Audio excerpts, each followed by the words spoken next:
Hello friends, good morning. আশা করি তোমরা সবাই ভালো আছো এবং সুস্থ আছো। ফ্রেন্ডস, আজকে তোমাদের জন্য একটা ছোট্ট ভিডিও নিয়ে এলাম তোমাদের কাছে। তাই আমার ফ্রন্ট গার্ডেনে আমি চলে এসেছি।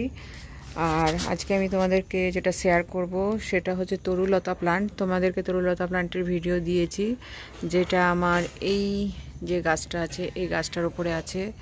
সেই গাছটাতেও দেখো ফুল এসেছে।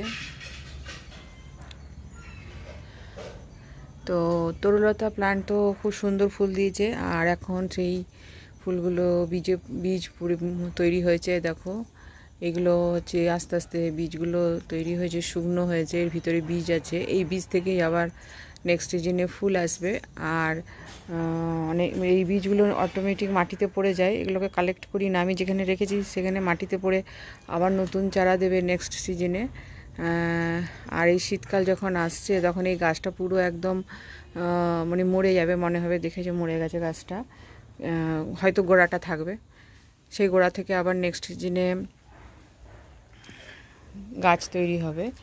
কিন্তু এখন ফ্রেন্ডস, দেখো এগুলো ফুলগুলো হয়ে গেছে, এগুলো সব ফুলের যে বীজ তৈরি হচ্ছে এগুলো এখনও কাঁচা আছে। আর এগুলো দেখো, এগুলো এখন শুকিয়ে গেছে আস্তে আস্তে। এগুলো থেকে নিজে নিজে খুলে খুলে মাটিতে বীজ তৈরি হচ্ছে। তো তোমাদেরকে দেখাই, এই দেখো, এই যে কালো কালো দেখতে পাচ্ছ, এগুলো কিন্তু বীজ। তো এরকম বীজ যদি কালেক্ট করে রাখো প্রচুর তরুলতা গাছ হবে। তো আমার তো এসব কালেক্ট করছি না, এগুলো মাটিতেই পড়ছে। তো নেক্সট সিজনে আবার পেয়ে যাব বীজ, মানে চারা তৈরি হয়ে যাবে, এখান থেকেই আবার গাছ বেরোবে। তো এই গাছটার ফুলটা খুব সুন্দর, খুব সুন্দর আর অ্যাট্রাকটিভ ফুলটা ফ্রেন্ডস। দেখো কত বীজ এসছে। তো এই গাছটার বীজ থেকে গাছ তৈরি হয়। তো এটাই তোমাদের সাথে শেয়ার করবার জন্য আমি একটা ছোট্ট ভিডিও নিয়ে এলাম। তো এখনও তো পুরোপুরি ঠান্ডা পড়েনি, ঠান্ডা পড়লে পুরো গাছটা মরে যাবে, কিন্তু শুকিয়ে যাবে, দেখে মনে হবে প্রাণ নেই গাছটা, গোড়াটা মাটিতে থাকবে।